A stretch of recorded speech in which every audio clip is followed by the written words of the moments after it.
ইতিহাস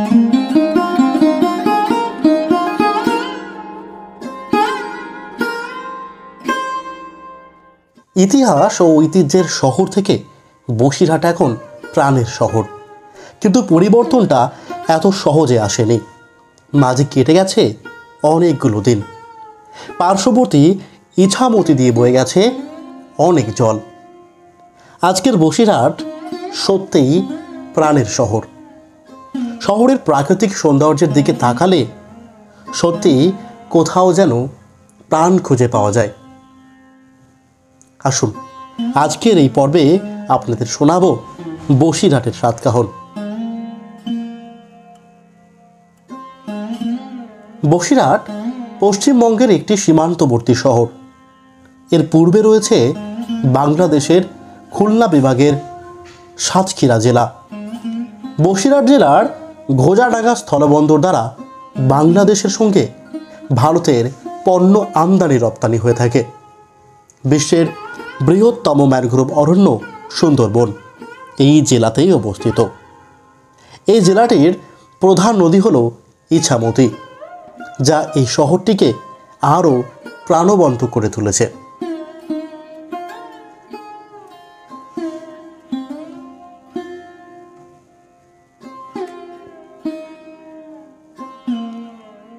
বসিরহাটের নামকরণ নিয়ে নানা মনে নানা মত প্রচলিত আছে।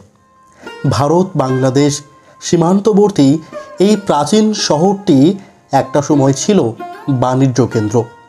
কেউ কেউ বলেন ডাকঘাটের ইজরাদার বসু পরিবারের নামে একটি হাট বসত এখানে।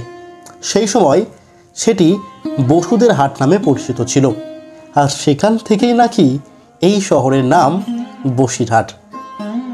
আবার কেউ কেউ বলেন বসির কথার অর্থ হলো লবণ।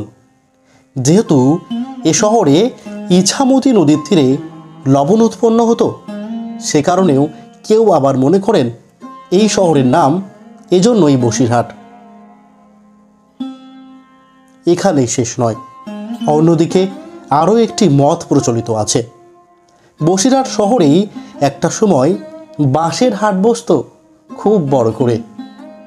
তাই আবার কেউ কেউ মনে করেন এ কারণেই এ শহরের নাম নাকি বসিরহাট।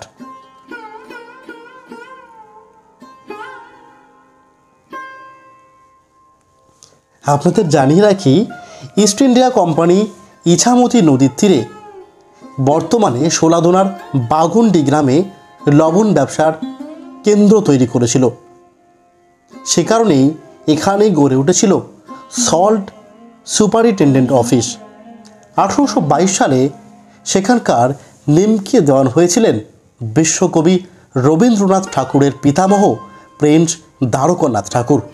কলকাতার বরাহনগর ঘাট থেকে ইছামতি নদীপথে বাগুন্ডি আসতেন দ্বারকানাথ ঠাকুর।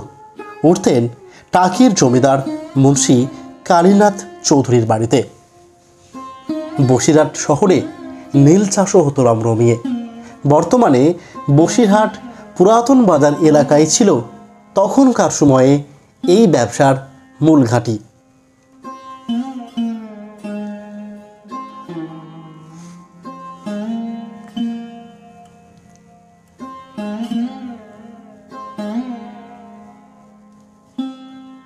শুধু ইতিহাস ঐতিহ্য নয়, এ শহরের অলিতে গলিতে লুকিয়ে আছে ইতিহাস।